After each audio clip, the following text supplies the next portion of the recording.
Ladies and gentlemen, welcome once again to From the Stands. I am Caleb, joined by Will and Richard.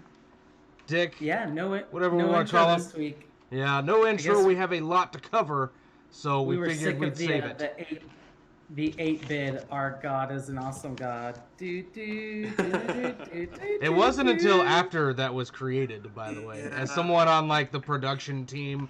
It wasn't until like 3 episodes in, someone randomly was like, "You know what? That sounds like our God is an awesome God," and everyone was like, "Holy shit!" Hey, That- 8 out of 10. 8 out of 10 Presbyterians think it's a bop, so we're good. Awesome. We owe a church a lot of money somewhere. Oh goodness. Hey, season 2, we're gonna fix it. All right, let's get it done. Yeah, we're gonna have I think we're gonna have a real band do something with it. I think is the goal. Ooh, Yeah, don't play with my emotions, Caleb. an actual marching band play it. It's gonna be fantastic. Don't play with my emotions.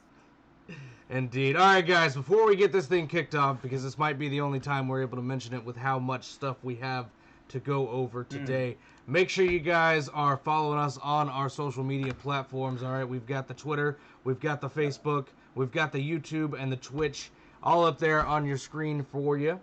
So real easy to find us. We would be remiss not to mention that there's actually content on the website now. A couple of us wrote some conference championship game previews, so go check those out as well. Good content. Yeah, I particularly enjoyed the ACC one. I don't know who wrote that one, but it was fantastic. It was amazing. The Atlantic Coast or the Americas? So this happened a lot. The AAC. AAC. With one of those, there's an A and a C in it. I know that for positive. I'm 100% positive there's an A and a C in it. Caleb, that means a lot. I wrote that one. It just reminded me so much of Groundhog's Day, just seeing, gosh, could you imagine like having to get back from a loss from Memphis like Cincinnati had to and go right back to work to do the exact same thing over again? So definitely a unique situation. I thought it required a little bit more attention. Indeed. Let's get into it. Yeah, so Hate Week was last week. Dick. Damn it. What was your favorite part about Hate Week and Thanksgiving? What are you thankful for? Oh, okay. So me and the missus went to Baton Rouge this week. It was my first time in the swamp. It's, for those of you who don't know, just over 400 miles away. The way my fiance drives, it's about a 7 to 8 hour trip. I'm thankful that God. I don't know if you guys can see down here in the corner, right underneath his name, it says Texas A&M. So if you're not in the know, you should know exactly where this story is going. We got there safe. I'm thankful for that. The people were incredibly hospitable, despite everything I had heard from fans who had been there before. They were fantastic. The game day atmosphere was amazing. Me and my fiance went over to the Chimes. We had an excellent time there and went on the rooftop. Everyone was fantastic. Then we went to the theater next door and watched the Ohio State-Michigan game. That was excellent. Honestly, I'm thankful for the entire experience, except for the actual game, where LSU sent us back to, I think, 1886, when our program was first invented. A&M got embarrassed on national television, and I was a part of it, and for that I'm thankful.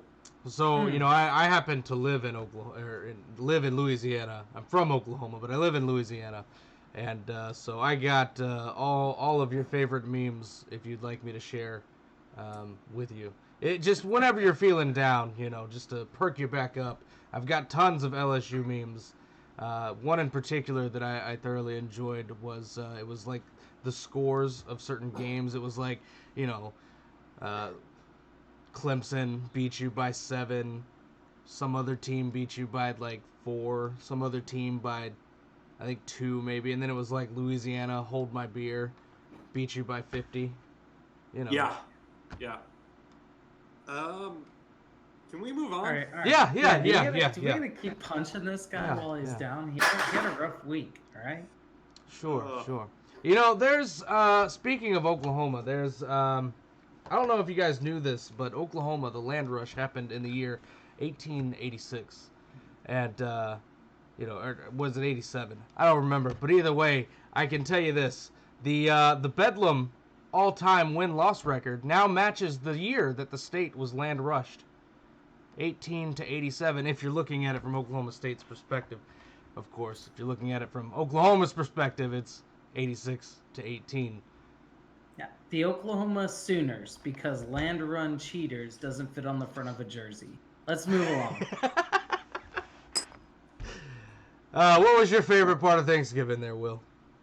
I made a pumpkin ale that was delicious. I probably drank about a gallon of it myself, and it was good. I was not driving anywhere until the next day when my wife made me drive the 4 hours from Austin to Dallas. So that was a good time. And then I actually got to go to Stillwater. That was my first home game of the season. Unfortunately, with the turnout, wasn't the great trip we hoped it would be. But kind of like Dick, you take these trips not because you think you're gonna win, but it's like one of those things. It's like, what if we do? What if we win? Don't you just want to be there? Don't feel bad, because that's how I'm gonna feel when we make the playoffs, right? I don't think we're going to win, but what if we did win finally in the first round of the playoffs? What if we? What if we did win later on? You two, just until we get there. Let's. All right. No playoff talk till we get there, right? Is that the rule? Let's do it. All right, guys. We've been doing this thing called Shots and Chasers all season long. But of course, now that we're in championship week, it's gonna be a little strange to do a shot and a chaser. So we've modified the format just slightly. So, ladies and gentlemen, please welcome yourselves to Champion Shots 2019 Champion Shots. So instead of splitting these up by what games are going to be the shot and the chaser, we've just split them into 3 tiers as voted on by the team, writing team, staff team, whatever you want to call it here at From the Stands. They have ranked all of these games from number 10 to number 1. The bottom 3 have joined us in our tier 3.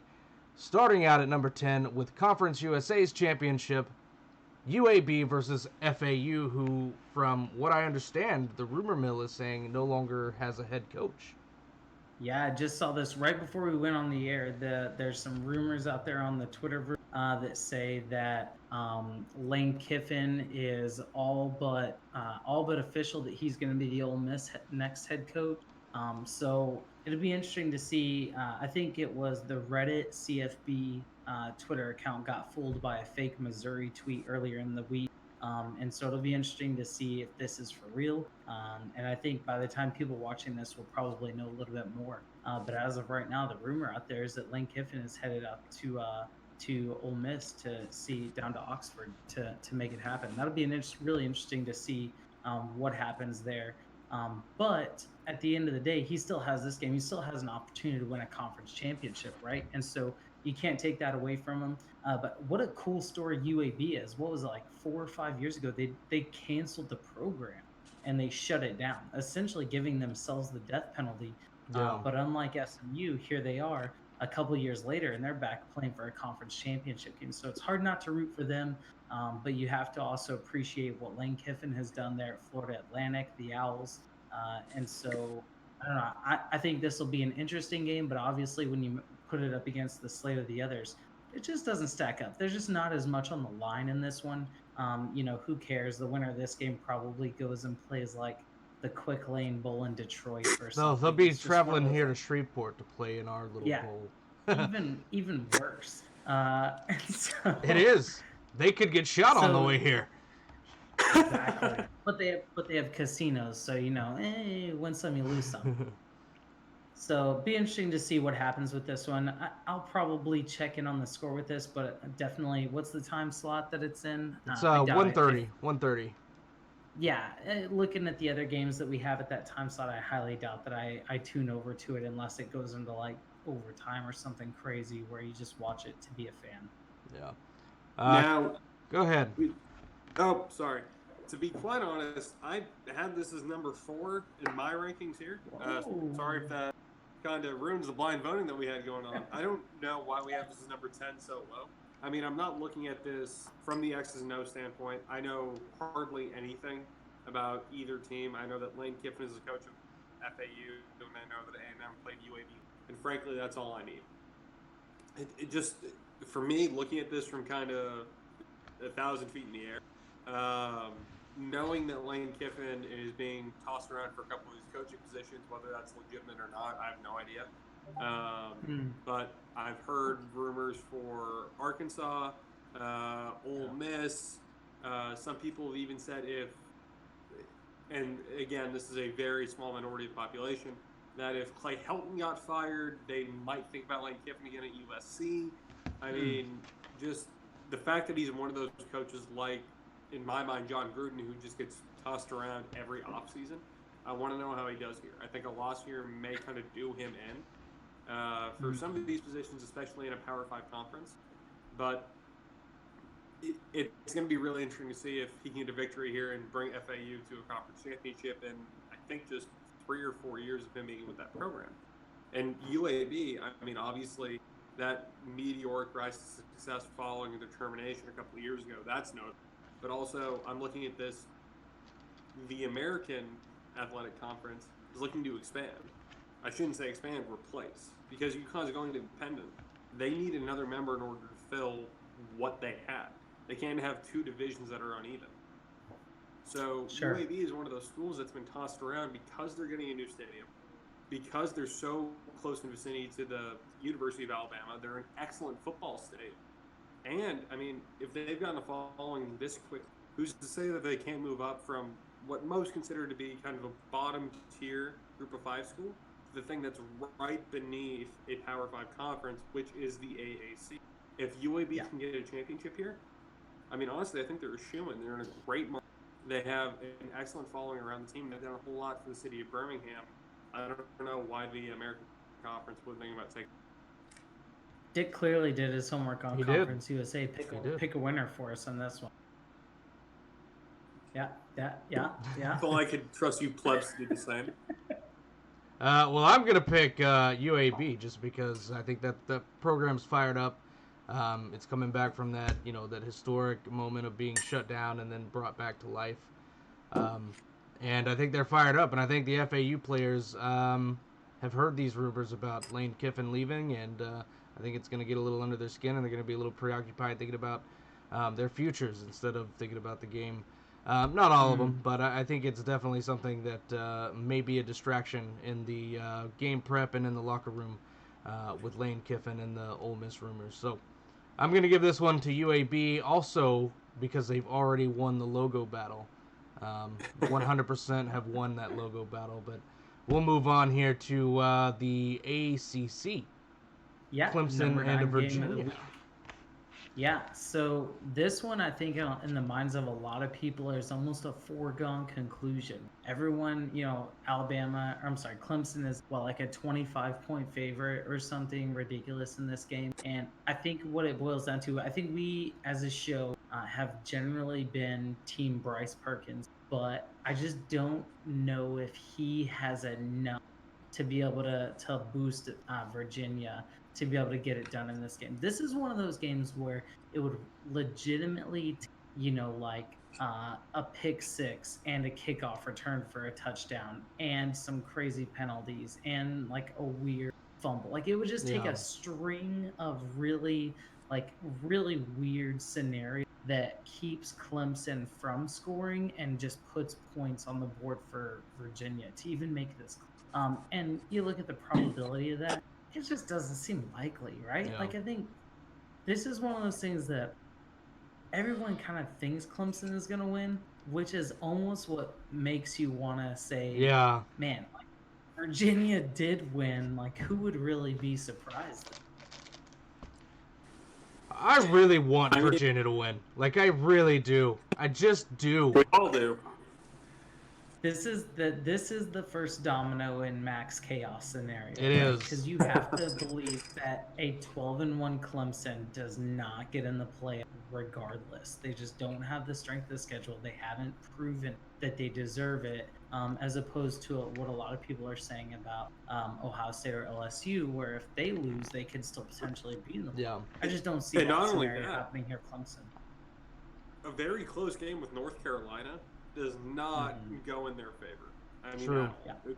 It would be one thing if what's the statistic that the people smarter than me always bring up in their computer rankings?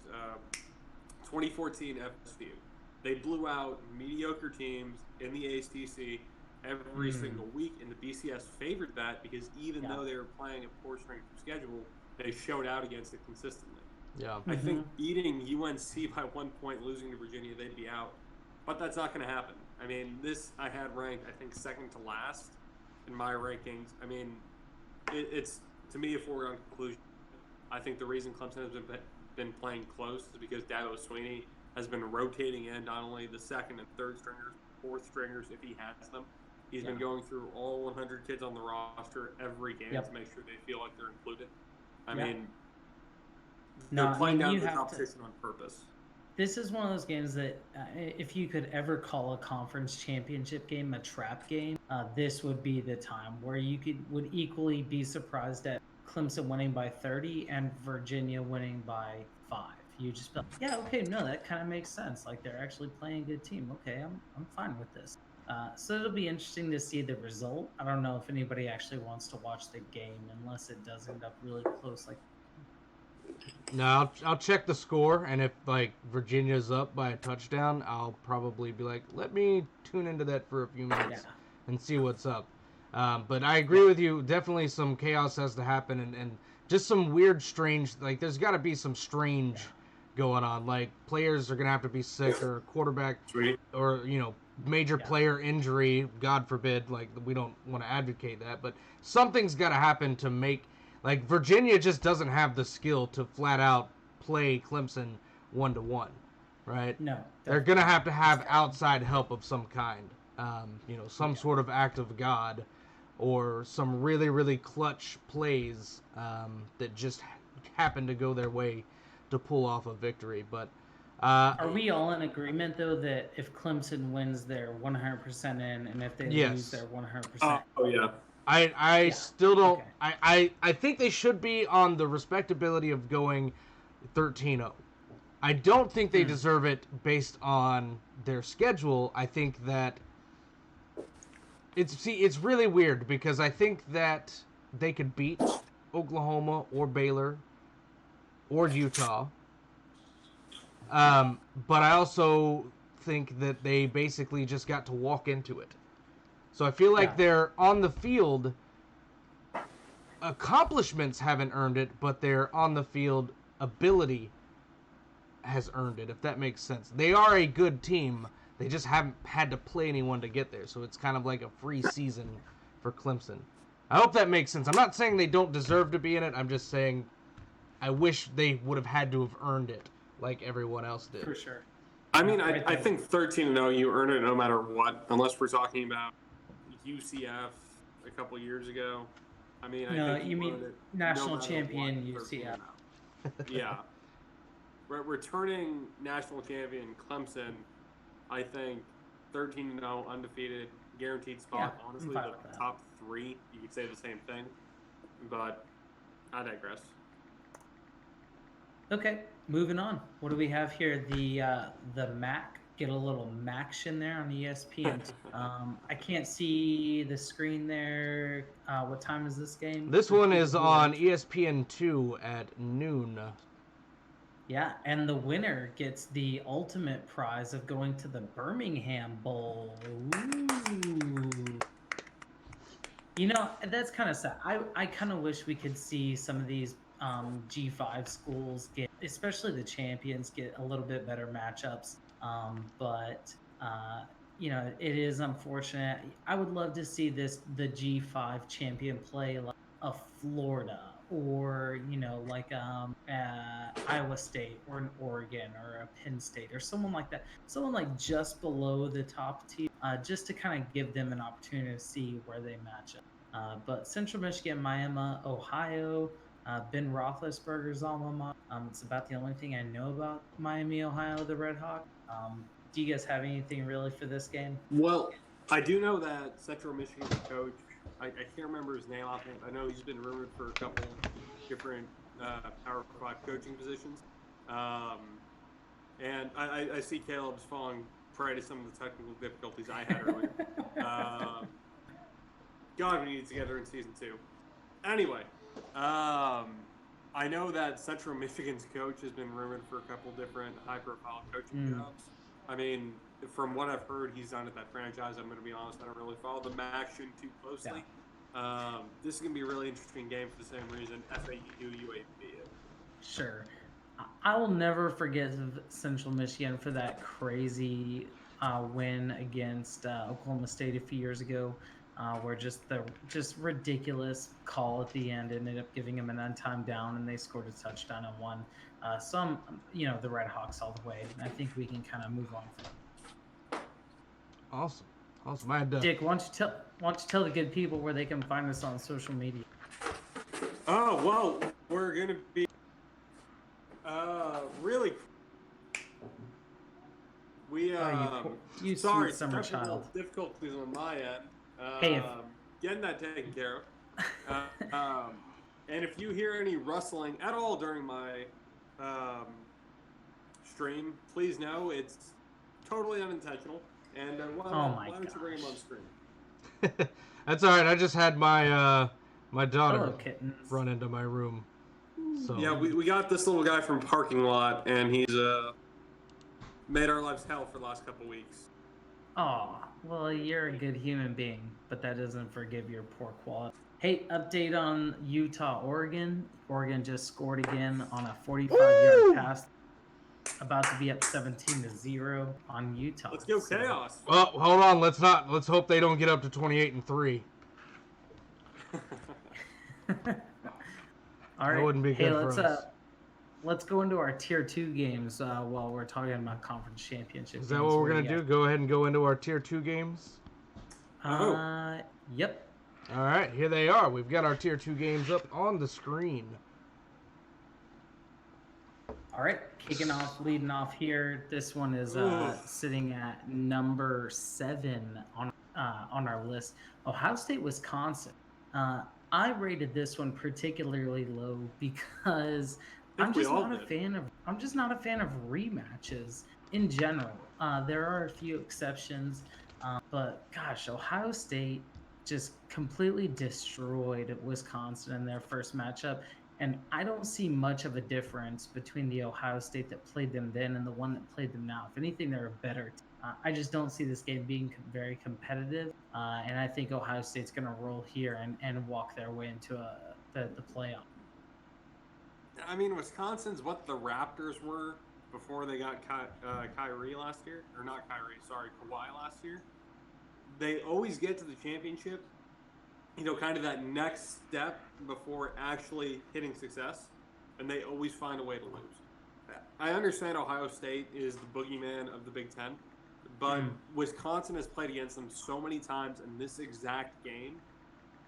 You would think at some point they'd pull off the upset. Unfortunately, they just keep throwing themselves against that wall, and I don't know that I don't want to watch it anymore. It's okay. I think it's going to be a low-scoring game for Ohio State, just because that's the style of football that Wisconsin plays. But in the end, I really don't know how Wisconsin's going to overthrow what's been the most dominant Ohio State team that we've had in probably decades. Yeah, I can see that. I definitely I hear you on that one. I think Ohio State's been kind of world beaters here. Wisconsin just has not impressed. I will say selfishly, I wanted Minnesota to be in this game just because that was my prediction for the Big Ten. So I'm a little disappointed, not gonna lie. But this game just doesn't do it for me. Unless anybody else has anything, I'm happy to move on to the Sun Belt. No, let's move on to those Ragin' Cajuns. No, the Ragin' Cajuns. No, give me the Mountaineers all day. No. A silent 11-1 season. You have to love it. Everyone thought Scott Satterfield leaving was going to be, a down year for App State. One of my many alma maters. I have to give them a little bit of credence here. 11-1 even for a G5 school. I'm really impressed and I'm really stoked. They haven't played the same competition, you could say, as the AAC or maybe even Boise State. But I'm happy with where they are. The opportunity to win 12 games and go to a bowl game, that's awesome for them. Yeah. So I'm really happy, and I'm rooting for those guys all the way. Yeah, I've got to stick with the Raging Cajuns just because, I don't know anything really about either of these teams, but the Raging Cajuns, right? They've got Cajun in their name. I love Cajun food, so maybe I'll also love Cajun football. So we're going to go with the Raging Cajuns. I highly recommend a trip to Boone, North Carolina for the both of you. I think you would love it. Make sure you leave your liver at the door because you won't need it. That's for sure. I love what App State's done this year. I mean, they put together a pretty incredible season. They've played very well in every game that I've been able to catch, which admittedly working on Saturdays isn't as many as I'd like. But I think they're great. I really think they're going to do well against the Raging Cajuns. They're another one of those teams that's been rumored for the American expansion there that we're seeing. Which, by the way, now that I hear the term American expansion, we should just call that Manifest Destiny from here on out. So I know their basketball team and market isn't what they would want, but I think their football team has been so dominant. They're starting to become another one of those Boise State type teams. Sure. Where you feel like whenever they play a Power 5 team, I mean, you're really running a risk there. Yeah. And that goes further than just that Michigan game all those years ago. The way they've been playing, I mean, they played, was it North Carolina this year? They've just been fantastic. Yeah, absolutely. They beat, was it North Carolina and South Carolina this year? So as far as I'm concerned, they're the Carolina State champs. Give it to me. Well, all right, moving on. You brought up Boise State, which happens to be the next game on the slot at 4:00 on ESPN. And that's what we call a segue. Yeah, these two teams met back at the beginning of October. Boise State won that game 59-37, but that game was 52-21 going into the fourth quarter. So, even that score being a 22-point deficit is a little bit misleading because Hawaii scored 16 points in the fourth, which may as well be garbage time. Again, not a fan of rematches. And so I'm going to go ahead and pick Boise to roll. Here's what's really interesting, though, is the Boise State game. They really have to impress the playoff committee because they're essentially playing for the chance to get that New Year's Six Bowl for the G5 teams. And so that's what, if anything, that's what makes this game compelling to me. I just want to see Boise State win some more big games that are in sort of a national spotlight, because every time they do, I feel like I hear about the 2007 Fiesta Bowl a few less times per year. So I'm rooting for my boys in Boise. Just to let's get that out there, Jared Zabransky. I think Boise sets a steamroll here. I know Hawaii's a really good team. They've gone toe-to-toe with a couple really good teams this year. What sticks out in my memory is Kevin Sumlin at the beginning of the year with Arizona. But I know that's a long time ago. I think, to your point, this is really Boise playing Memphis at this point, just because they're contending for that G5 New Year's Six Bowl. And with a shellacking this Saturday, they're going to get it. A shellacking. So, I mean, Boise State is at, they're not ranked at 19 right now. Memphis has got to be, I think Memphis is at 18, just ahead of them. So, I mean, you got to think if Memphis wins, then they'll get that New Year's Six game, right? Or, well, I don't know. We always like to use the eye test and win convincingly. I think if Boise State, just does what Ohio State did to Wisconsin in 2015, 2014, whatever the first year of the playoffs, they might get it. But hey, we'll just have to see. Yeah, so Memphis is 2 spots ahead of them, and this actually goes in our next game, Memphis-Cincinnati. Memphis ranked 17th, Cincinnati at 20. Just real quick, just final note on the Boise State game. the committee says they start over from scratch every week, but you have to believe if they already view Memphis as the 17th best team playing the 20th best team, and if Memphis were to win, there's no way Boise State could do enough to jump to jump Memphis in that case. That was going to be my one comment, was that Memphis's competition is a lot tougher. So if they lose close or win over Cincinnati, the committee, I think, keeps them ahead of Boise pretty much no matter the situation, especially if it's a close win. I mean, beating Hawaii is one thing, but beating Cincinnati is going to look a little bit better. And then even just barely losing to Cincinnati, I still would actually put Memphis above Boise State if Boise does not steamroll Hawaii. Now, you get into scores and things like that, Sure. The eye test and whatnot. But I think, Memphis squeaking by Cincinnati, even if it's just a squeak, I think no matter what, Boise falls just behind them in the polls. Okay, I think I've said it probably 3 or 4 times this show. I hate rematches. Let me tell you why this American Athletic Conference Championship game is the exception to the rule. I don't know if you guys saw, we plugged it earlier. I wrote on the website this week about this game. This is Groundhog's Day. Guys, last week, Cincinnati had to get up, go to Tuesday practice all week, get on a plane Friday morning, fly to Memphis, and play Memphis, the Tigers, in the Liberty Bowl. This week, they got up on Tuesday morning. They went through practice. They're going to get on an airplane. They got on a plane today. They flew to Memphis, and tomorrow they're going to play Memphis in the Liberty Bowl. Like, this is fascinating to me that 2 teams are going to play each other in back-to-back weeks.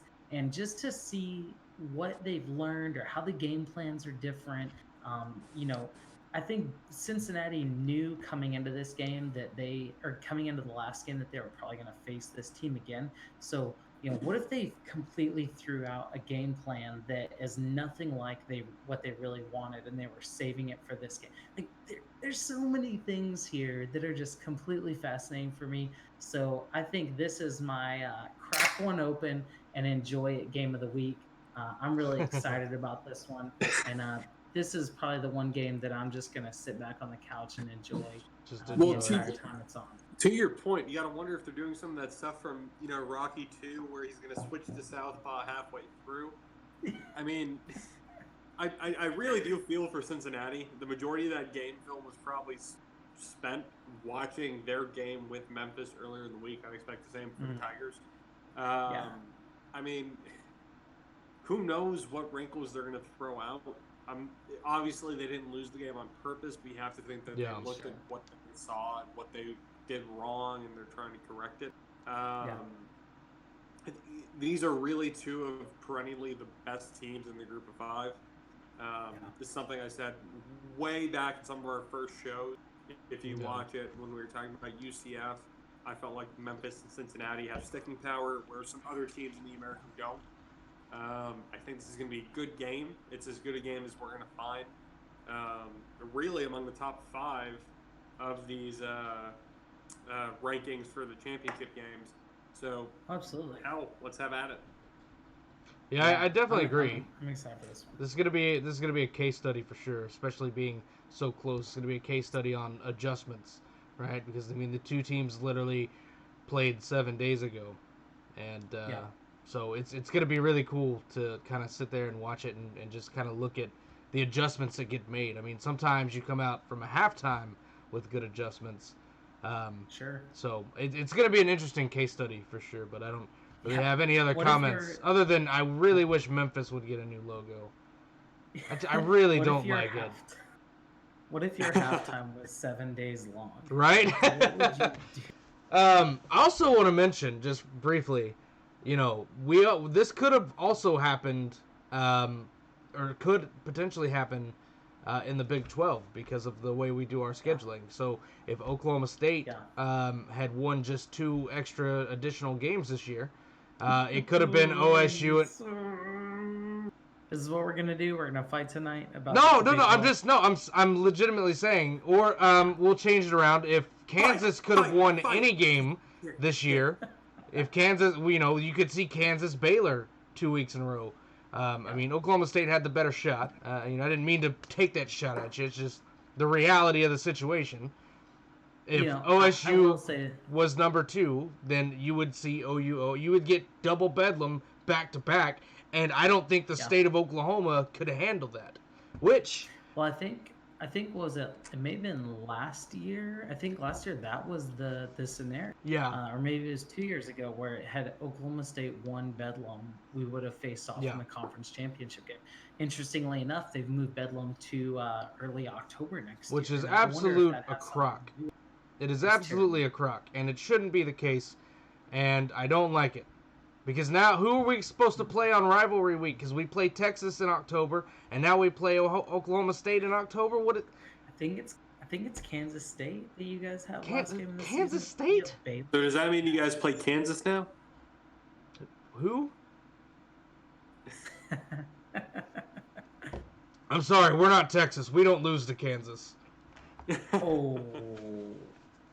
Wow. Speaking of Texas, there's been a lot of blue bloods, including Texas, that have had some serious issues this year, and you kind of wonder what the state of the program is. So let's get into the blue blood blues and talk about some of these programs. There they are, looking at Sam Ellinger's ugly mug right now. But left to right, Dick, Michigan. Which of these 4 teams here? Michigan, Nebraska, Texas, and Southern Cal. Do you think fits the mold? This is a segment that I am happy to say that I pitch in our writers' room prep. And as much as I enjoy the Texas, shameless plug. Yeah, go me. As much as I enjoy that Texas is just as bad a season as A&M has had, with a quarter of the strength of schedule. Yeah. I made this segment specifically for Michigan. As which you is all know, which is strange, because when we pitched this to, or not when this was originally pitched, I think on conference call everyone was cool with this. Like there was even like people wanting to throw Alabama into this, which got shot down. But when we pitched it like to the overall team, people were like, "Why is Michigan on this list?" And let me tell you, Michigan is the reason I had this segment to begin with. r/college football is really the only place we promote this. We wouldn't exist without this. We all know each other because of r/college football. Absolutely true. In the game thread and the post-game thread to the game, I saw nothing but Michigan fans being complete sad sacks, talking about how they're never going to beat Ohio State. And take it a step further. They said the only reason Ohio State beat them is because they didn't value academics, ethics, morality. I mean, they were talking about they were basically paying players and being a prison team, and that's the only reason they could beat Blue over in Michigan. That's complete bullshit. I can't. I saw the same thing this week after the Bedlam game. It's insane to me that fans would jump so hard on their head coach and on their team. You look at Michigan, though, they're still 14th in the college football rankings. Like, I think that it's hard for fans to understand that there is a very big gap between being a top 15 team and being a top 5 team. I think they take for granted just how big that gap is. I mean, that aside, Will, you're an Ohio State. Do you ever go into Bedlam? I'm not an Ohio State fan. Or sorry, other OSU. You're an Oklahoma State fan. Do you ever go into Bedlam and think that you don't have a chance of winning? Is that ever a mentality that you have? It is, but it's only because you look at the last 15 years.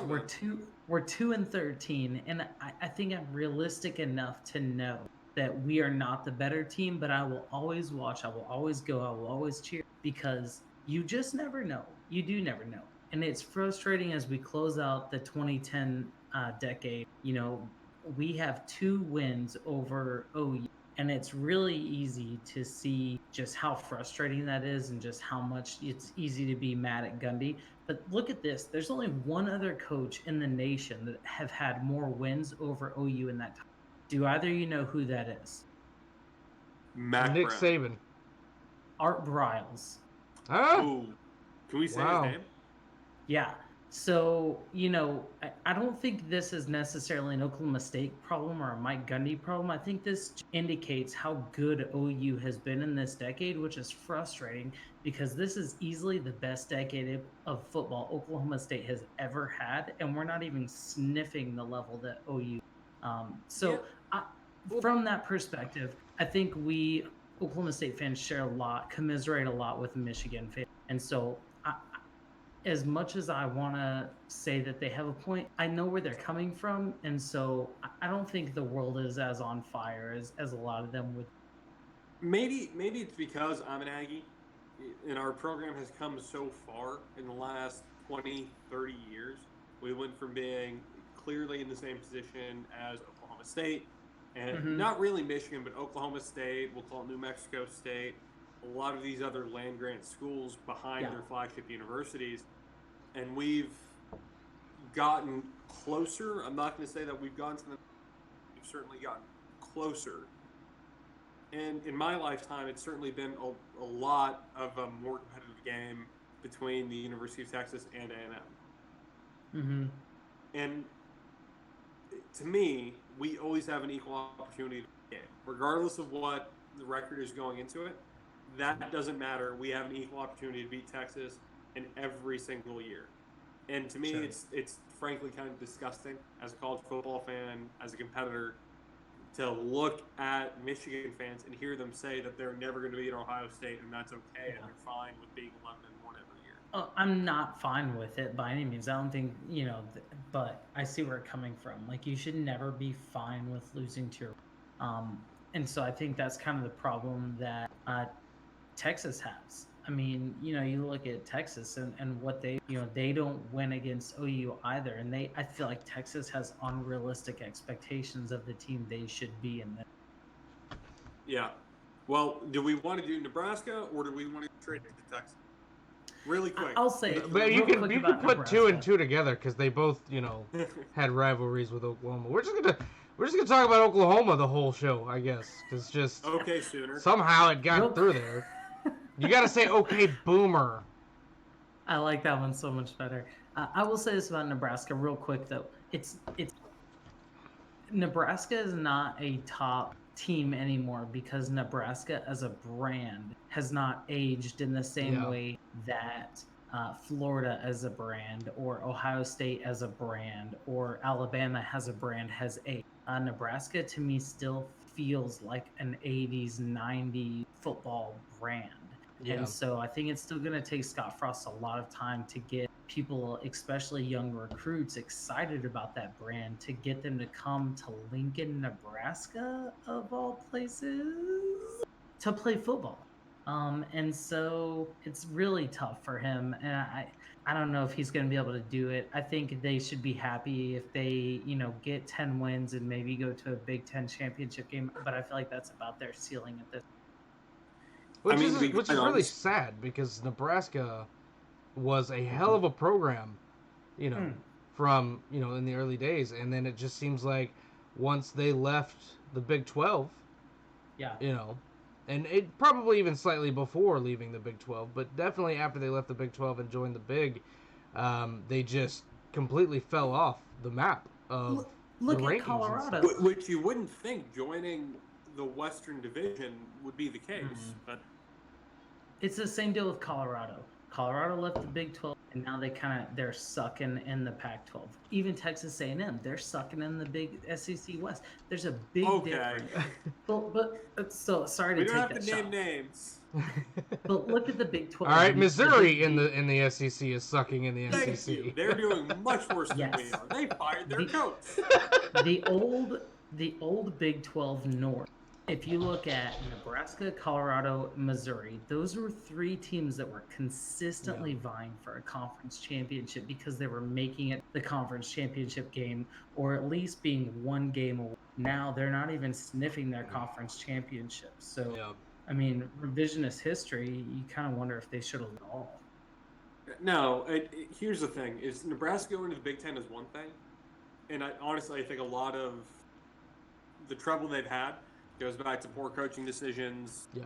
To your point, Lincoln, Nebraska isn't as sexy as Florida or LSU or Alabama or even fucking Columbus, Ohio, of all places. But I think the Nebraska fan base as a whole, at least the Huskers I've interacted with, both online and in my daily life, have a lot of patience for Scott Frost. And I think that's going to work in his favor. He's a young coach.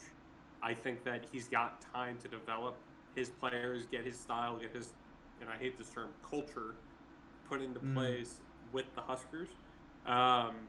If anything hurt them leaving the Big 12, I think it's not playing Oklahoma anymore, and they're going to fix that very soon. Yes. I think taking them out of the South like that on all those TVs, not only in Oklahoma, but in Texas and elsewhere in the South where football is really right up there with church on Sundays, that was the biggest hurdle they've had to overcome.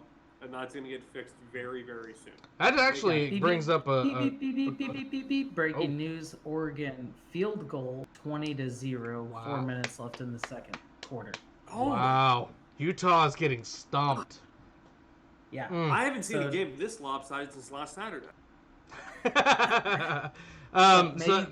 Brings up a good point that you just said, which I've now completely forgot. But this is right. This is what I wanted to segue that into. So we'll jump the segue and move into it. So I would love to see, since we're having to move our rivalry game back to October, because the Big 12 is afraid of that rematch, week-to-week rematch. Why not those 4 years we have coming up where we play Nebraska? Let's play them on rivalry week. I'd love to see OU Nebraska rivalry week. I would love Does that game That'd be great. Does that traditionally have a date, like the third Saturday in October or anything like that? No, because we weren't in the same division in the Big 12. They would only play so every other we year. Played every other year, but we would a lot of times match up in the conference championship game. I thought that was a rivalry going back to the Big 8, though.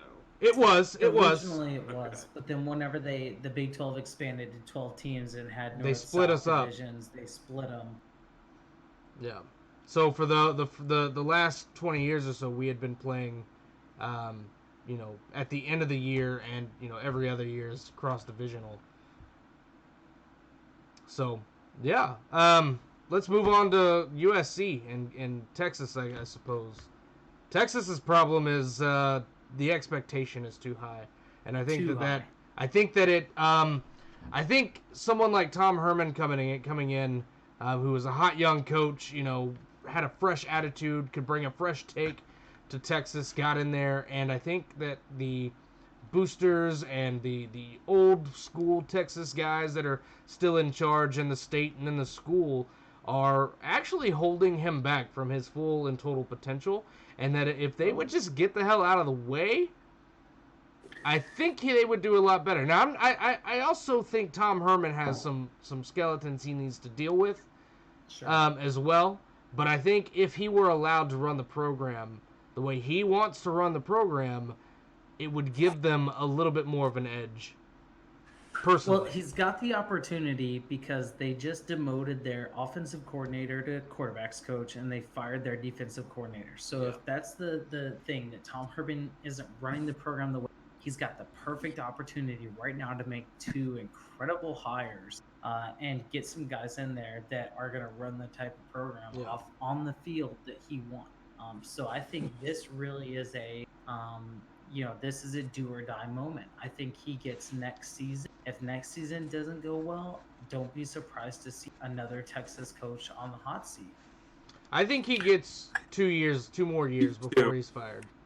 And I have that same opinion. To go back to our earlier segment, I have the same opinion on Harbaugh. He put in a new offense. He's got at least next season as well. I think Tom Herman is 2 starting from today. To your point, he's got 2 opportunities to make really big hires. I know Joe Brady, the passing game coordinator for LSU, has been tossed around. While I do agree that Texas has some of the most involved boosters of any school that you'll come across, I don't know that that's the case here. I think that Tom Herman's offense is fairly one-dimensional. You can blame, I'm sure, a good amount of it on Tim Beck, but I think Tim Beck's running the offense that Tom Herman recruited for and that Tom Herman supports. Sure. So I think that's what the majority of the issue comes from. Once you get, 3 years game film, I think it's very easy for teams to against Tom Herman. But see, all four of these teams are historically known for playing in championships, winning conference titles, winning big matchups, winning big games, and playing in prime time. These guys haven't done those things in over 10 years. Well, in fairness, USC did beat Utah, who's currently being beat by Oregon. That is true. Championship game. That is true. So, they do have a transitive loss to Utah, if I remember my math correctly. Let's remember that if Oregon does beat Utah, the Pac-12 Circle of Suck is 100% completed. Ooh. Every team would have beaten another Pac-12 team in the entire conference. Let's move on to USC, who had that drama earlier in the week where Clay Helton was reported as fired. Then he wasn't. Then maybe he was.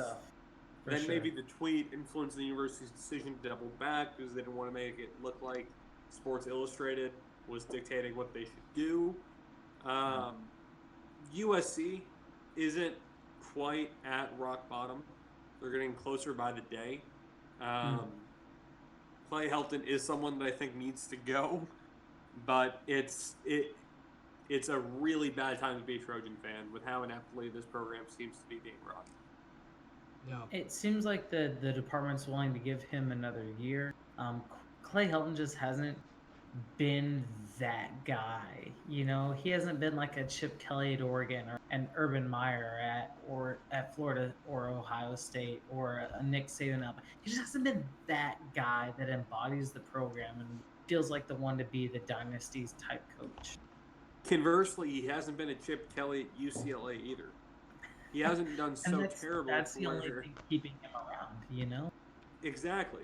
He hasn't done so bad to where it's a universal decision to get rid of him. That's fair. Yeah. All right. We got our top 3 games of the week coming up. These conference championship games. Look at that. Number 2 sitting right there. Right now, sitting at 20-0. Utah has the ball. 2 minutes left in the first half. But let's talk about Georgia LSU first. I think the elephant in the room here, and I'm not talking about the Alabama Crimson, is LSU at this point. You have to believe, and maybe it's just me, that win or lose, they're still in the playoffs. Hold on, we're not doing playoff discussion yet, guys. Wasn't that agreed upon? Well, we can mention it. It's valid. But the fact that this team is potentially a top 4 team regardless of what happens in this game has to be enough to show you that they have what it takes to win them. On the other side, looking at Georgia's defense, who have played lights out. Historically, when you match a top-rated offense with a top-rated defense, the defense will come out on. But let me ask you this. Let me ask you guys this. How many points would Georgia have to score to beat LSU? Just off the top of your head. Just ballpark. The minimum would be 28. Yeah, I would say the minimum in the 20, high 20, low 30 minimum. Yeah. Now let's look at what Georgia has done offensively all year. Do you guys feel like they're capable of doing that in this game? I think they're capable. I don't know if it's going to happen, but I think Georgia's capable. If there's one thing about the SEC, especially these championship games, especially with, I'm an Oklahoma fan. Let's look at Oklahoma, okay? Sure. Because you could compare LSU this year, I think, to Oklahoma, probably more Baker year than Kyler year, I think. Sure. Where we scored. Sorry, I couldn't hear you with your head that far. No. What I'm saying is the offense of LSU is really, really good at scoring points really, really quickly, right?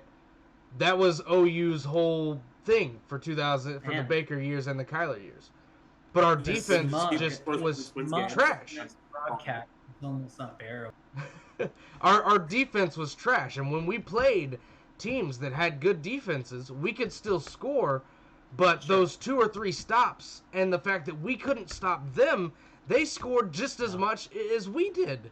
And so I think if LSU and Georgia play, if Georgia's defense can just get 1 or 2 stops and they can score on more than just 1 or 2 drives, I think Georgia actually does have a shot at beating LSU. And I think it's going to look a lot like Georgia's win over Oklahoma, where it's a really close game. It's a shootout, but it's only because of Georgia's ball control and LSU's ability to score quickly, and they're going to want to score quickly. So, well, I agree with you that Georgia... I think back to the Baker Mayfield, I'm taking this, Bedlam, the Baker Mayfield Bedlam game, the 65-55 game. We had a couple of stops in that game, but at the end of the day, that OU team was just able to score But you're a Big 12 team. You're not an SEC team. That's the difference.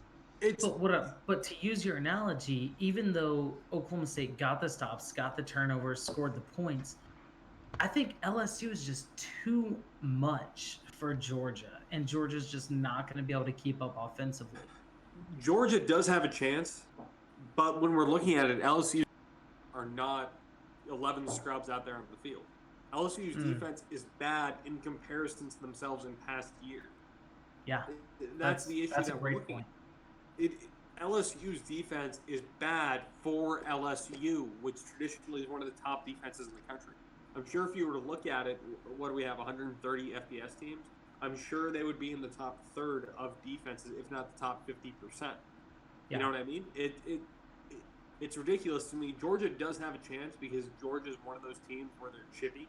I'm never going to count them out, even though their offense looked very nippy against my own Aggies, and we came within 1 score and a blown pass call of getting it. Supposedly. Supposedly, yes. It's amazing to me to think that people think that LSU's defense is just forgotten, that they're going to roll over and then we're going to have a shootout every game. If that were the case, we would have scored more than 7. Yeah, I mean, that's a great point. I know we don't have the most explosive offense in the world, but to only allow 7 points on any SEC team, especially one that has a winning record right now, is mind-boggling to me. We'll use winning record loosely, but yeah, no. Okay. I get your point. Fair. I get your point. Back to Stillwater. That's what I see it as. I see this as remnant of the OU Georgia game, where everybody thought OU would beat Georgia just because of how explosive and good that offense is, but Georgia's defense slowed us down just enough that they could stay in it. Moving on. I think back. Go ahead. Just real quick, last note. Thinking back to one of my first real memories of following football in general was the Tampa Bay Buccaneers Oakland Raiders Super Bowl when Gruden coached the Buccaneers. He had Rich Gannon and the number 1 offense there in Oakland against the number 1 defense in Tampa Bay. And thinking, the number 1 offense is obviously going to score so many points. And watching Tampa Bay shut them down, that has consistently been a theme throughout, the last 15 years that I've really followed this, that top defenses, you can never count them out because Georgia, they will find ways to get turnovers. Is Georgia a top defense, though? Yes. I think so. Bottom line. I think absolutely yes. Absolutely, they are a top they are one of, if not the best defense in the country. But they haven't played LSU yet, is the thing. Who was their SEC West division? That's not fair to say. They played.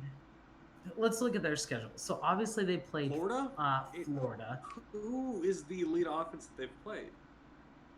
All right, I'm Bama. looking this I want to say Bama. Okay, so they have played. All right, so obviously Florida on their side. So Florida and Auburn are probably. So they played Notre Dame, who's a top 15 team. You can't count them out. They played Auburn and won 21-14. They played A&M and won 19-13. They beat Missouri 27-0. I mean, this is a good team. They're good, but I don't think they're a world-stopping defense. Again, I'm not counting them out. I think Georgia has as good a chance of beating LSU as any team that LSU has played this season, including Alabama. Okay. But I don't think they're showstoppers on. Fair. Let me do just a really quick scan of this. Okay, no team has scored more than 20 points. The only team to score 20 points against Georgia was South Carolina. Okay, you can't discard that stat. They've never But how many allowed teams have 23 scored on touchdowns in Georgia? a game. How many teams have had 2 scores on Georgia? I mean, okay. Probably the majority of 1, them. 2, 3, 4. The ceiling is 5, low, but the 6, floor is 7. high. 7. Only 7 times this season has Georgia given up more than 2 scores, or 2 or more scores. Yeah, so that'd be like that. I said, ceiling is low, but the floor is high. That's giving up more than 1 score. 1 score or more, right? To be scored on twice. Yeah. So twice in just about half of their games, the opponent has either not scored at all or only scored once, and the other half of those games they've only scored twice. And no team has scored 3 times. Okay. Anyway, how's Utah-Oregon faring? 20-0 at the half. This game right here, the way it's shaping up, if Oregon ends up winning this game, then we de facto go to our number 1 game of the week, Baylor, Oklahoma. That is a play-in game for the playoff. This is a quarterfinals playoff game right here. Yeah, no matter what happens, if Oregon wins tonight, Baylor OU becomes a de facto play-in game to the playoff. Anything else in the world could happen, and the winner of that game would get in if Oregon wins. That's not necessarily true, but we'll talk about that shortly. No way. That's absolutely true. Not necessarily true. Just really, really quick, can we get the control group going right now? Would we all agree that if Georgia wins, Georgia's in? I think if Georgia beats LSU, Georgia's in. Yeah, you have to let a 12-1 SEC champ has to be in the playoff. Exactly. And then if Georgia were to lose, but Utah won, if Utah miraculously pulled it out, Utah would be in. Can we agree on that? I disagree with it. Okay. But we would argue that it would be a toss-up the Big 12 champ, correct? I think it depends on the Virginia game. I think Virginia wins, they're definitely in. Ohio State wins, Oh they're my definitely God. Oh, see, don't get Dick started, because when I was doing, like, pre-show stuff. Clemson. If Clemson wins, they're definitely in. Yeah. Yes. Of if course. Ohio State wins, they're definitely Yes. in. Yes, no. The 4th If spot Georgia is the wins, only they're spot definitely- that's that's right. in contention. Correct. Yes. Exactly. And it's all based on Florida losing. So to your point, with the way that this Oregon-Utah is going, really, Baylor, Oklahoma is the most important game of the week. We only have 1 out of 4 That's why spots. they're number one. And that's why it was voted number 1 by an entire Yeah. country-wide writing team. Well, I mean, there's like 5 of us in Texas. That's true. we're all in Texas or just surrounding Texas. It's like Oklahoma, Texas, and Louisiana is like 70% of the people that work on this show. And then like there's a clump of people over here in Pennsylvania. Yeah. Oh God! And yet we've never done a lot. Anyway, going back to go back to what we spoke about with the AAC game, we don't have an exact back-to-back rematch here with Baylor and Oklahoma, but we definitely do have a rematch. While I think Matt Rule's going to make adjustment, throw some stuff that Oklahoma's defense isn't prepared for, I don't know that it's going to be enough to overthrow the Sooners at this point. I think Jalen Hurts. I think that Kansas State loss has haunted them all season, and I think they have a point to prove. Yeah. Let's just for a minute, let's forget Jalen Hurts. All right, forget Jalen Hurts. How about some love from my boy Parnell Motley, who last year and the year before that and the year before that was absolutely a trash can that I had called my trash service many times and asked them why they're not taking out this trash that we have on this team. I pay good money for the trash services, and yet we still have this trash sitting on our lawn. I didn't understand it. I didn't get it until these last 4 games, or basically since this Baylor game, where every single game since that game, Parnell Motley has had a takeaway. Parnell Motley himself has made up a good player on defense. Has made up for all of Jalen Hurts' turnovers. He's gotten them back, right? Do you want to say it, or should I, Will? I'm just saying. Go for it. Okay, Sooner. I'm just saying. I'll see LSU in Atlanta. Is all I'm saying. Same game as before. Same game as before. How many points would Baylor have to score to win this game? We're talking like 35. 30s. Yeah. 36. 35. Do you guys want to venture to guess how many times they've scored 35 points this season? Probably a lot. Like I'm gonna one time. Just once? 45 points against Oklahoma State. That's the most they scored. The second most was 33 against Texas Tech. So do you feel really confident in this team's ability to just score enough points to beat OU? Not with the way OU's defense has been playing these last couple weeks. I think OU's defense was good in the beginning, but we were playing like UCLA, right? So it's like, okay. But it looked decent. And then we got into the middle of, some high caliber Big 12 play, and it just looked like we were the same old Oklahoma with no defense. And then that 28-3 Baylor, first half of Baylor, and I'm on the couch with my wife, and I'm just like, I don't get it. We were looking like we were so much better, and we're completely trash again. And then halftime was over. Like, I legitimately was going to go to bed. I told my wife, I was like, you know what? It's not worth it. I got to work in the morning. It's just not worth it. I'll watch the highlights in the morning, on YouTube. And I was going to go to bed, and my wife was like, no, well, I mean, it's only, you can score quickly, so it's only a couple touchdowns. Like, you're right. We'll watch a little bit of the second half and, whatever. And then it was like we came out and we shut Baylor down completely. Yeah. They didn't score again. Yeah. And since then, we have allowed, 1, 2, 3 offensive touchdowns since that Baylor game total? Sure. I think it's something like that, like 3 touchdowns total since that second half of the Baylor game started. That can't be right because you had 24-28 against TCU. Two of the scores on TCU were defensive touchdowns. Okay, well then there you go. So I had this conversation earlier today. I think Baylor at the half rightfully said, "Hey, we feel pretty good about this game. Let's not do anything crazy, injure our players. Let's just get out of here with our win." And they kind of took their foot off the gas, not realizing how good of a team OU can be. And OU took advantage of that. So absolutely, I think Baylor, if they want to have any chance, they've got to keep that throttle all the way down the entire game. And that's the only way they're going to have a shot to win this one. Yeah. I would agree with that. I think that they need to not buy into the hype of CeeDee Lamb. CeeDee Lamb's a great player. I'm not saying anything bad against him or that he can't catch a ball. What I'm saying is that we have multiple threats out there. CeeDee Lamb is one of them, but I think you have a better shot taking us down if you stick to your one-on-one, man-on-man coverage and press the box.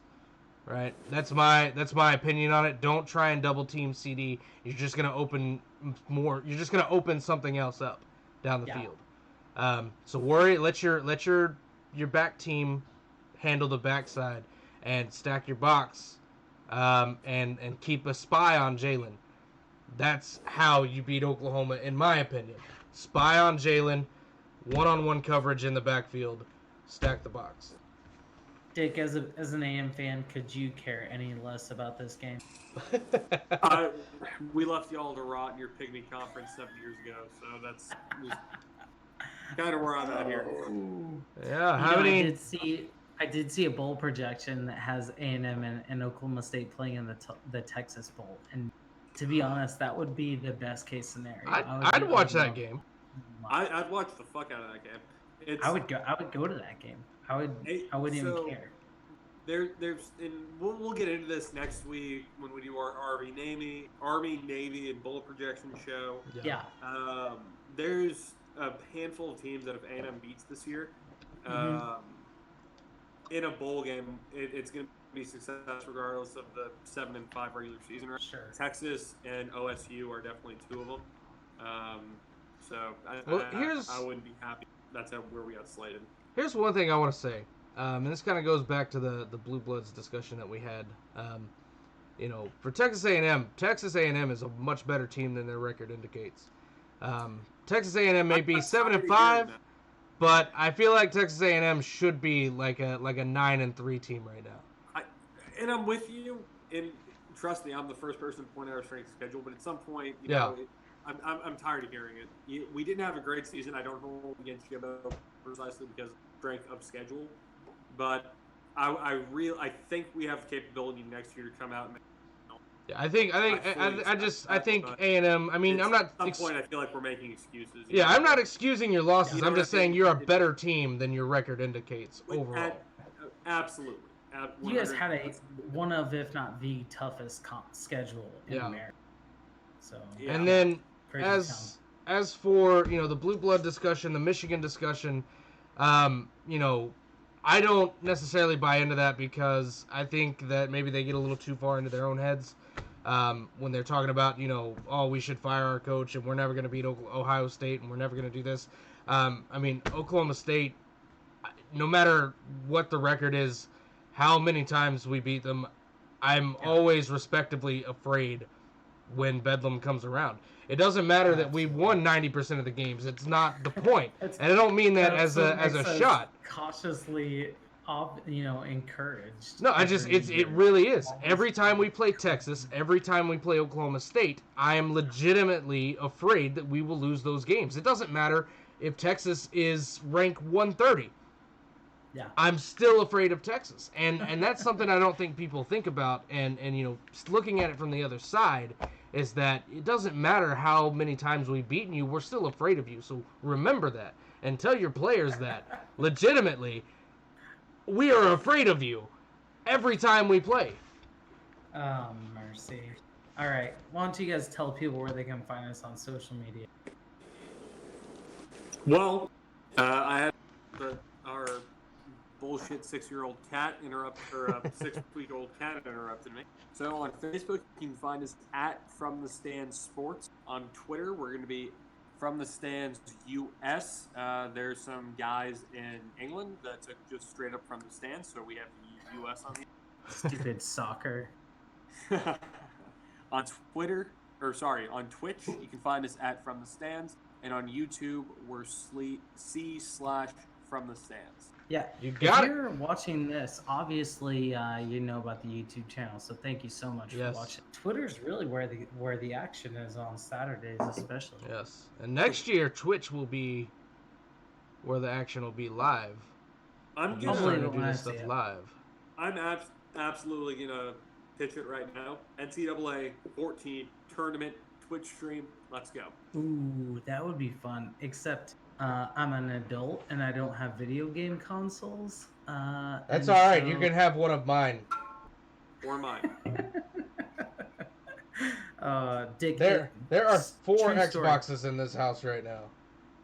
Dick, if we meet in the Bulls game, you're coming with me. I don't care what anybody says. Oh yeah, we're doing that together. If it's in Houston, if it's in Freeport, I could give a shit.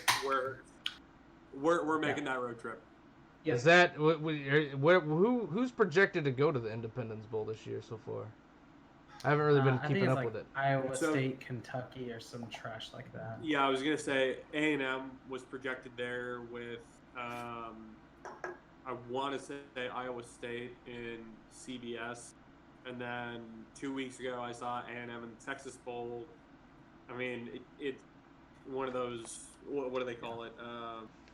I don't know what it is, but I've seen a lot of projections that have Oklahoma State Notre Dame playing. I have no interest in playing Notre Dame. Let's just honestly, that feels mismatched. Yeah, it doesn't does. It feels like something I wouldn't like. It's two big school names, and like individually, oh, I'd watch that game, but those two together for some reason, it's just like, eh.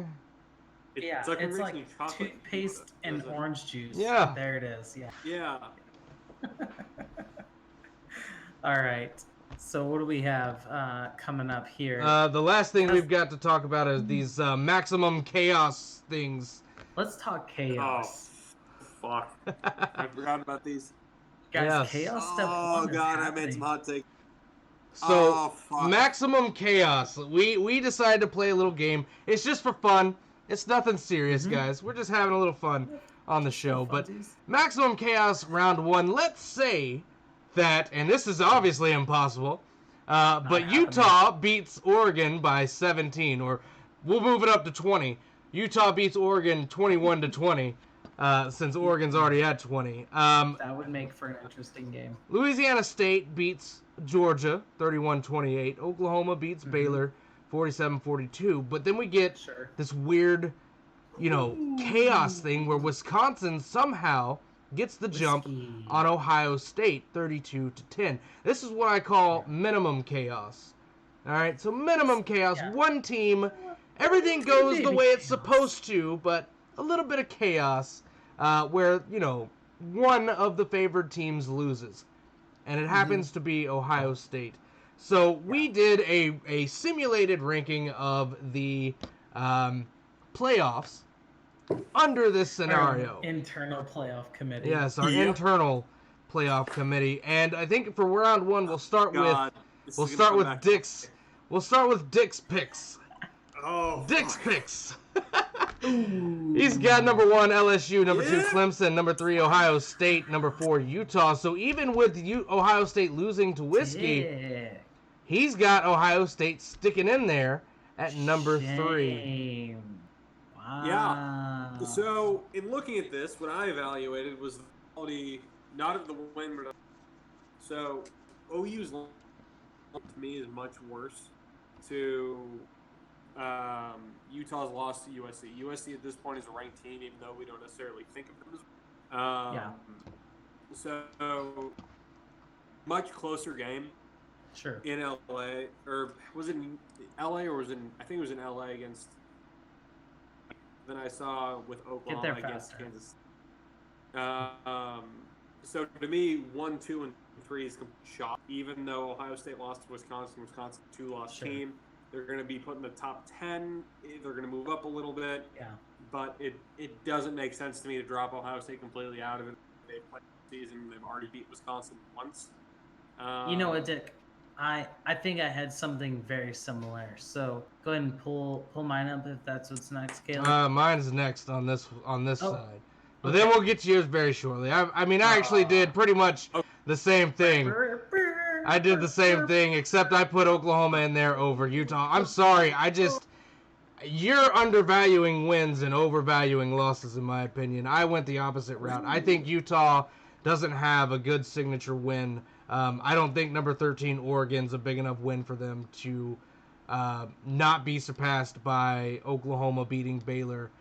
Number 7 Baylor twice, as well as 3 other ranked wins throughout the season. Yeah, but Utah would have the same amount of ranked wins. At the end or the beginning of the season? At the end of the season, when you look at the way the rankings check out, Utah would have the same amount of ranked wins. So the same amount, but the quality of those wins, what? And then we get into: are you looking at the team ranked at the time of the game or at the end of the season? Well, and that's what I was asking you. Was like, are we doing week by week, or are we doing at the end of the year? Because I think if you look at the end of the year, I think you have to do end of the year. Oklahoma. Yeah. I go based on the end of the year after all the games have been played. What were the better teams in the country? I think Oklahoma has more wins over better teams than Utah. Yeah. But I mean, to your point, how many times has Baylor put up over 35 once? And at this point, Oklahoma allowed 42, whereas Utah only allowed 17 with Oregon. True. I don't know. I just for me, I guess I value the win more so than devalue the loss. It's just a different mindset and perspective. Let's see what Will did here with his. Oh, jeez, there we go. Oh. Yeah, we pulled it out. Okay, Will's got LSU number 1, Will. Clemson number 2, Utah jumping the whole group into number 3. Ohio State at number 4, but still in. So we all agree, even if Ohio State loses, they're still in. Here's what I'll say.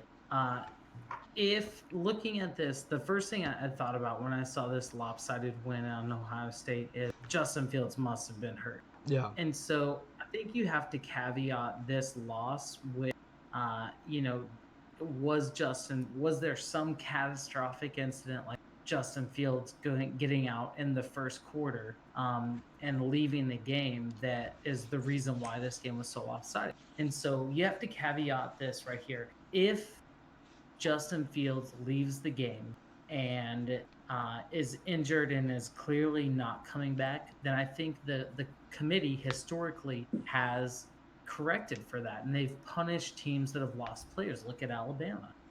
And so if Justin Fields loses, is gone, he's clearly one of, if not the best player on that team. If he's out of the game completely, I think that the playoff committee, there's no way they put him in the top 4. I think you swap OU and Ohio State in this case, and OU is the number 4 team. I think that devalues Wisconsin's win, having Justin Fields getting knocked out, and there's no way they get in the top 4 just because they won this game. Yeah. I mean, I think that an injury should only penalize the team after we've seen a game with them without that player. But I do get where you're coming from. Yeah, I think historically they've punished teams for having injured players before the games are played. So if Justin Fields just comes out and has a bad game, I still think they're number 4 if you look at the entire body of work. If he's not gonna play in the playoffs, I think that OU gets the nod at number 4. All right. Now, maximum chaos? Yes. Maximum chaos. So this has it to where all of the favorites lose with the exception of Ohio State. So yeah, we flipped it there. So maximum chaos. I guess it's not true maximum chaos because Ohio State would have lost in true maximum chaos. But, I thought it was, realistic. I don't think all 5 are going to lose. So, we're going to start with Will on this one. So, let's say Oregon beats Utah, which is looking very likely. Baylor takes out Oklahoma. Georgia takes out LSU. And Virginia takes out, by some miracle, takes out Clemson. Game of the century. So, Will has completely booted Oklahoma away. Ohio State at number 1, Georgia at number 2, Baylor at number 3, LSU at number 4, and the first 2 out being Clemson and Utah. Yeah. I think Clemson lost. I think we all agree that Clemson loses and they're out completely. I think LSU loses, especially when you look at this game. It was still relatively close. I think they're still in, and the rest just kind of become de facto play-in games. Yeah. All right. Any comments on those, Dick? Yeah, I mean, honestly, I think you have to kind of give Clemson, and I know we like to look at it this season, the fact that they're a returning national champion, you kind of have to give them the benefit of the doubt that they only could play who was on their schedule, and even though it's a bad argument, they beat every team that they had, with the exception of Virginia in the championship game, and what I'm sure was a heartbreaker, 1 point. Baylor steamrolled Oklahoma, but I just don't know how you could drop Clemson totally out of the ring because of that. The only team in that top of 4 that you could compare Clemson with would be Baylor. But Baylor, obviously, I feel like Baylor earns their way in this scenario, avenges their only loss in blowout fashion. And then LSU is just, you can't compare Clemson and LSU. LSU has had a total body of work on a much, much, much, much harder schedule. And so, I mean, Clemson and Baylor, if you have to compare those 2 head-to-head, I think you have to give the edge to Baylor in this scenario. Okay, let's go to the next one. All right, so these are my picks for this particular matchup. I've got Ohio State number 1, Georgia number 2, LSU number 3, Baylor number 4, Clemson number 5, Oklahoma number 6. Homer.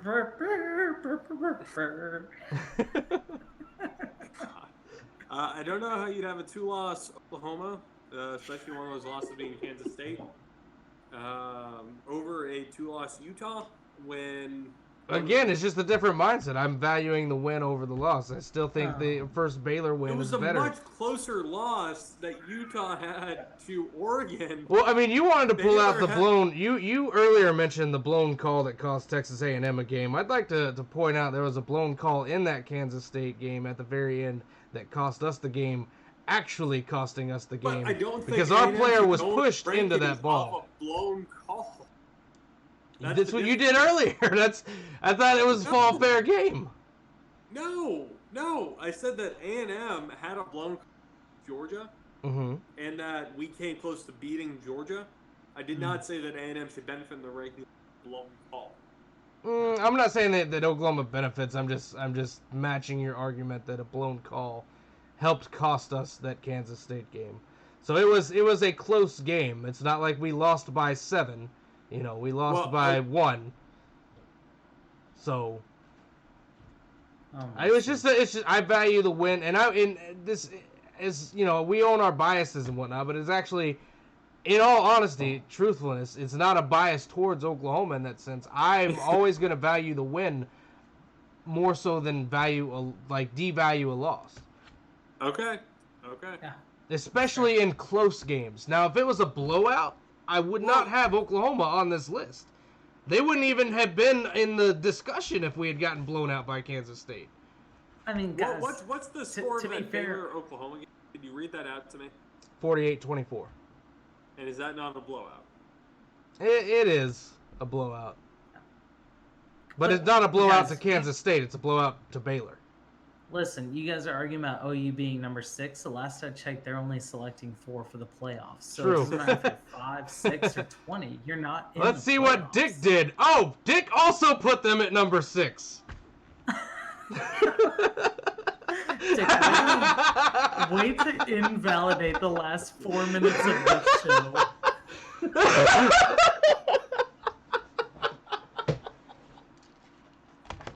Yeah, you see, when you did these, I was driving.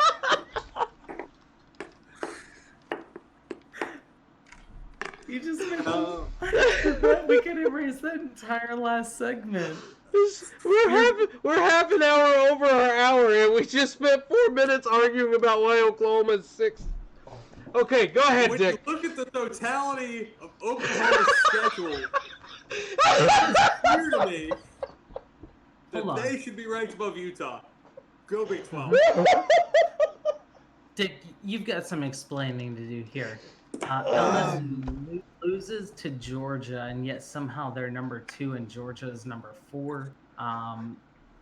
What do you feel about the head-to-head there? You're not giving it a lot. I think that the committee values head-to-head more than anything else. They value the head-to-head. I do think they value the head-to-head. This is from my own prism. I'm not really looking at it from what the committee would think, but what I would think. Okay, sure. I think an upset is valued more to me as a loss than a close game against the number 1 team in the country. Or I shouldn't say the number 1 team in the country, the number 4 team in the country. Losing to South Carolina, that was in Athens, if I'm not mistaken. It was, yeah. Yeah. That's a lot worse than losing in the championship game to the number 4 ranked team, number 2 in the conference. Yeah. I mean, good. But not bad enough. But not bad enough to, jump them ahead of Clemson, and bring in the Big 12 champ. Exactly. Okay. Yeah. Wow. Yeah, like I said at the beginning of the segment, I had some takes here that may not have aged well. What's the next segment here? So now that you know the score of the Oregon, hold on. Now that you know the score of the Oregon-Utah game, does it change your opinion on Oklahoma and Baylor's situation compared to Utah? Just as an honest question. Oh, absolutely. So my kind of order of operations to it was Georgia, then Utah, then the winner, Baylor and Oklahoma.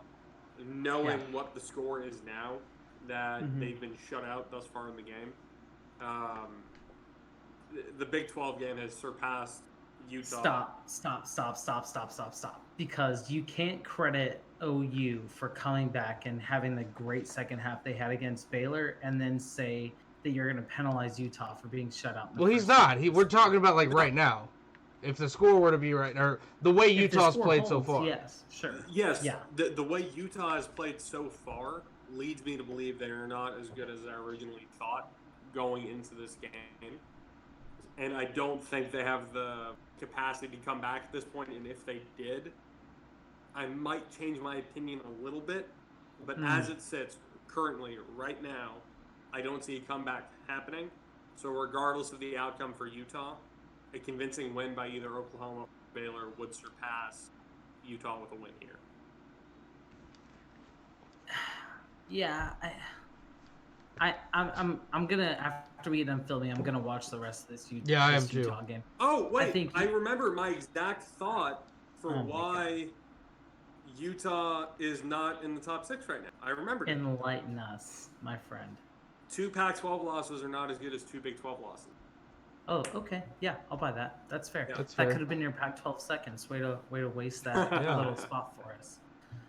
Utah has scored more than 40 points or more than 30 points in almost all of their games this season. And so I think Utah has the offense to come back here. Obviously, down 20 is not a death sentence, but Oregon's defense has played well enough this entire season. As I say that, Tyler Huntley pass complete to Zach Moss for 24 yards and a touchdown. Now 20-6, pending the extra point, it'll be 20-7. I mean, Utah's right back in this game, and so it'll be really interesting to see. Yeah. I still contend if Oregon loses this game, the Big 12 game is a playoff or a play-in to reach that number 4 spot. And I agree with that. I just think that the Big 12 was a much tougher conference than the Pac-12 overall. I'll agree with that. Yeah, And I think a win in the Big 12 is just more.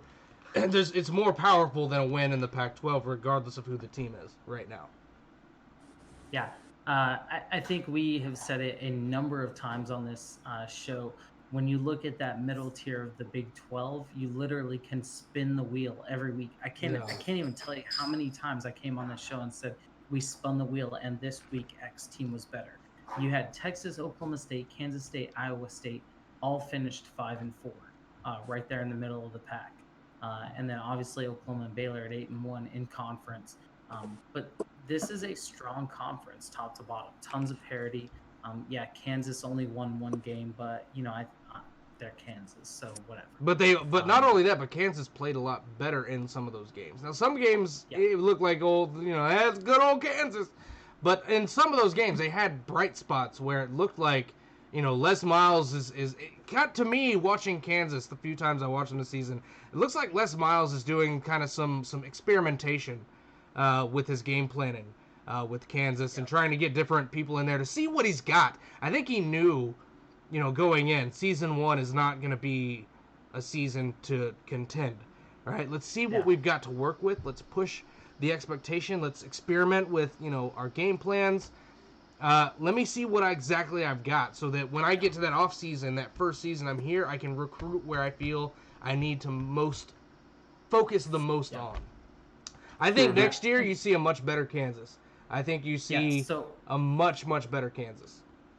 4 teams in the Big 12 finished at 5-4 in conference. How many teams would you guys say in the Pac-12 finished above 500 in conference play? 3. Yeah, I'd say 3. 3. Oregon, Utah, and USC are the only 3 teams in the Pac-12 to finish above 500 in conference play. So I think that shows you, if anything, which mathematically I wouldn't think is possible, but it is. So. Yeah, you have all. Well, so is you were only counting in conference play? Conference play, yeah. That's really weird that it's only 3. Yeah. Like I could see 3 at 2 really convincing teams. And the rest. Yeah, 5 teams at 4-5 and 3 teams at 3-6, and then Arizona at 2-7, bringing up the rear. So, you call that parody, but that's bad parody, I Yeah. would say. And When you all so suck. You know.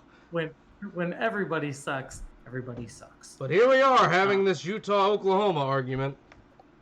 And that sucks too, because we could have called that our Pac-12 seconds. So with that, let's get to the actual Pac-12 seconds. Do we have something?